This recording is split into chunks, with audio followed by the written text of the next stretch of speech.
What's up, you guys? How y'all doing? So, this past Saturday was Red Bud! And boy, was it one for the ages. And if you were under the Honda team, this was another dream day for you. Because in the 250 class, Jo Shimoda finally gets on the board with a 1-1 sweep.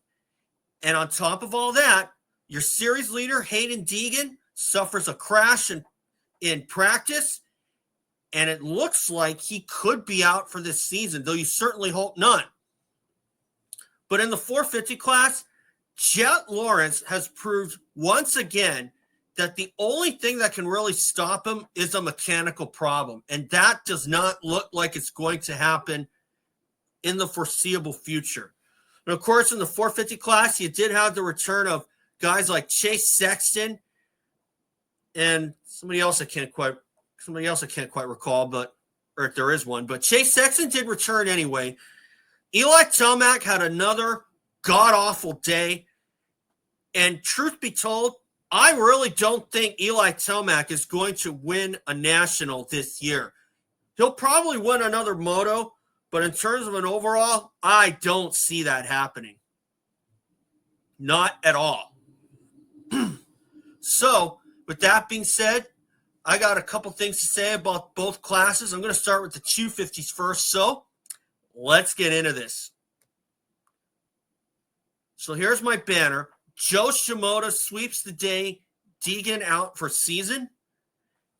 And I have to say, though, that upon first viewing of that crash that Deegan had in the practice session, that did not look like a really bad crash. But after seeing some other videos, and to see Deegan kind of hobbling around, that looks like it could be a season ender for Haiden Deegan. Although you certainly hope not.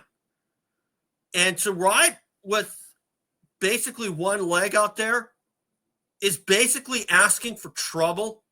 But don't tell that to Chad Reed, because he's ridden on an injured foot. He's ridden on a bad knee. Brandon Jessman did that. I can remember him in 2002 in the final round of Steel City, and he still pulled off a tie for second in the series with Chad Reed in the 125 class at the time. But still, Jo Shimoda, there was no stopping him today, and he really took advantage of Deegan's misfortunes. And Deegan did something in the first moto that he hadn't done practically all year long, and that was crash. He crashed in the first moto, ended up 14th, but he did come back for a second in the second moto. And I have to say, though, that when Deegan came back for that second place, I was like, what injury? He looks fine to me. But is he pulling anybody's legs? No, Deegan's as real as they come. But he'd do a good job at fooling everyone if he really was not hurt seriously. That's the thing. So, will Deegan be back for the next round at Spring Creek? I sure hope so, though but odds are he probably will. But for Jo Shimoda, I hope that he takes that as a momentum launcher, because that was the best I've seen him look since he won the Anaheim 1 opener in Supercross way back in January. And since then, Jo Shimoda has had some of the worst luck that I can recall from someone in a number of years. The guy who comes to my mind, Casey Johnson. He wins one race and then has problems the very next race, or perhaps one or two races from that point on. And that's what happened in Supercross to Shimoda. In motocross, he started out pretty well. Like I said, he started out pretty well and then went through a bit of a lull after that. As soon as the series hit Thunder Valley, he kind of hit a lull, and he hadn't really been putting in a lot of great results then up until this past Saturday. And good on Joe, because I really hope that he can make a run at this title. And if Deegan does have to sit out the rest of the motocross season, I say it should be done and then come back for SMX. And if Deegan wants to go to 450 and Supercross, okay. But I think the preferred thing that he should do is stay on the 250 and Supercross, go for an East title if he wants to, like Jett Lawrence did. Like Jett Lawrence did in 23 when he went for the West title. And then go to 450s and motocross. I mean, look at what happened to Jett. He took the time to perfect his skill. And when you win a title without trying to perfect your skill, it's going to cost you. I mean, look at what happened to Travis Pastrana, because a lot of his advisors were saying that he should win a title and then move up, and that's what he did. But the problem was Pastrana didn't really take the time to perfect his skill. I mean, once he won that title in 2001 in the 125 East, he moved up instead of taking that additional season to perfect his skill. Jeremy McGrath did that, and he won 2 titles in the 125 West in 91 and 92, which is what Pastrana should have done. And this is what Deegan really should do. You know, I mean, is it going to be overkill like James Stewart? No, but still, you have to take the time to perfect your skill. And when James Stewart did that, yeah, it was overkill because he was able to finally fix what he did wrong towards the tail end of 02 in the 125 West, and he came back to win 10 races in motocross that summer en route to the title and shattered records that many people, myself included, thought that Ricky Carmichael had put out of reach. So that's what Deegan should really do. If he has to sit out for the rest of the season, okay. And that's probably what he should do if his injury is that bad. But if it's really not as bad as initially thought, then okay. Maybe go for it. But if he hurts that knee one more time, or whatever that was, his knee, an ankle, a foot, if he hurts that one more time, he may as well just pull in for the rest of the motocross season and get that thing healed up. Because regardless of whichever foot, it's going to be essential. Because the right side you shift, left side is the brake, right side is the brake, left side is the shift. Got that little mix up there, but I corrected myself. But still, if it's the right side, then may not be as bad. But if it's the left side, that's going to be a problem. Okay, and that's where I'm going to leave it. Hopefully Deegan is healing up, and he will be back for Spring Creek. Now, next week at Spring Creek is going to be the final national for local hero Jeremy Martin. Now, this is a guy that I thought that was going to come into his own and maybe get to the 450 class, but it just didn't work out. Injuries kind of kept him from really pointing out. And that's unfortunate for him. And, you know, to conclude your career with 2 titles is pretty much kind of so-so. I like to see him get a Supercross title, but obviously that's never going to happen. But regardless, Jeremy Martin had a decent career. Some would say good. Some would say nah. Some would say the latter. But Jeremy Martin will be calling it a career at the next race at Millville. So I just thought I'd get that in.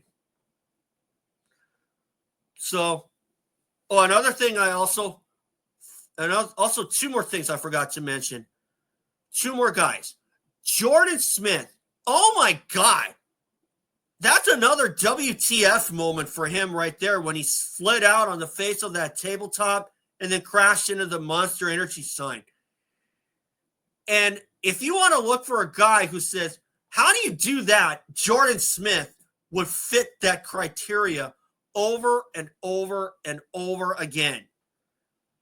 I can't believe this guy's luck sometimes.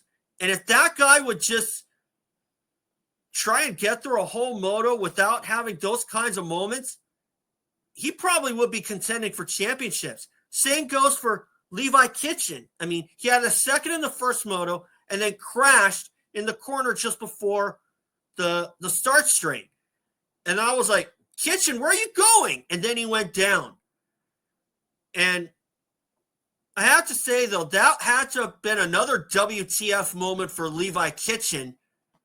And to see him do something like that, is that a rookie mistake? Probably not. Just maybe found himself in no man's land, that's for sure. So I just thought I'd get those out of the way. Now for the 450 class. Jett Lawrence wins again, 18th to 1st in Moto 2. He's another McGrath. Take my word on this. Jett Lawrence completely reminds me of Jeremy McGrath when he was on Honda and using his natural talent to get as many wins as he has. The guy's only lost one time in motocross on the 450, and that was last year at Hangtown when he went for that risky double jump. Now, oddly enough, if you want to talk about irony, going for a crazy rhythm or a crazy double jump, that's what cost Jeremy McGrath the 1996 250 title in motocross, and Jeff Emig managed to beat him. But Jett Lawrence, it seems like those days are over, and Jett Lawrence is kind of doing something that McGrath didn't do. You can look at it that way. But for Jett Lawrence to come from 18th to 1st in Moto 2, I don't think there's anything that's going to beat this guy unless it's a mechanical. But if it's on the track, you may as well just put the guy down in the first turn, and he probably won't come back to win it. If he does, I would have no problem eating my words there. But that seems to be the only thing that is going to, if it's going to be on the track, that seems to be the only thing that is going to hinder Jett Lawrence from winning a moto if he crashes in the first turn because of somebody else or on his own. And Jett crashed on his own, but it wasn't a hard fall. And he still came from 18th to 1st to win the second moto. Now, when I thought that he had worked himself up further up into the pack, I think he got up to about third, and that would have given him the overall. And I thought that he was going to stay there and just kind of let Prado have his moment in the sun. Jorge Prado, of course. But still, but on that note, another good ride from Jorge Prado. I really hope that he's coming into his own, and he's proving that ride at Southwick was no fluke at all. Even though he lost the lead to Justin Cooper, Prado didn't necessarily ride terrible, but I'd have expected him to at least finish a little higher than where he did. I believe he ended up 5th. I was kind of pulling for him to get a moto win or maybe a top 3, but it's looking like that ride at Southwick was what Prado needed after Supercross basically didn't exist for him. I mean, he was out like 3 races in because he had that crash at A2. But Prado looks like he's coming into his own. I mean, is he going to beat Jett? Probably not, but unless Jett has to come from behind and falls again. But still, the heartbreak of the day goes to Eli Tomac for sure. But Eli Tomac, I don't know what this guy's been eating, what he's been drinking, but it's not working. And this time it was the bike that had a problem, and there was nothing that he could really do about it. But as soon as that bike started smoking, I did not, so early in the second moto, or probably around midway through, I did not think that Tomac was going to last, and I was right. The same happened to Cooper Webb at Pala, and he ended up pulling in. But if you're Star Yamaha right now, there's got to be at least some people on there who's got to be a little bit sick and tired of how Cooper Webb doesn't do well in motocross, and yet he can do well in Supercross, especially for a former national champion. But then again, Cooper Webb does say that he doesn't care for motocross, almost like McGrath. And if he wants to do Supercross only, he's pretty much the right age. He could do that if he wanted to. And would Star Yamaha be willing to sign him for Supercross only? Probably. I'd like to see it because he's kind of around that age. Eli Tomac is definitely that age where he could just do one series and pretty much make it to the playoffs guaranteed. Ken Roczen is Supercross only. So I don't see why Star Yamaha doesn't do that for guys like Cooper Webb and Eli Tomac. So, but then again, the issue is probably funding. That might be the big issue there, funding. So anyway, that's where I'll leave it. So anyway, guys, thanks for watching. And remember, subscribe. We'll see you all from Millville next Saturday morning where I live. So thanks, guys. Subscribe, and I'll see you all.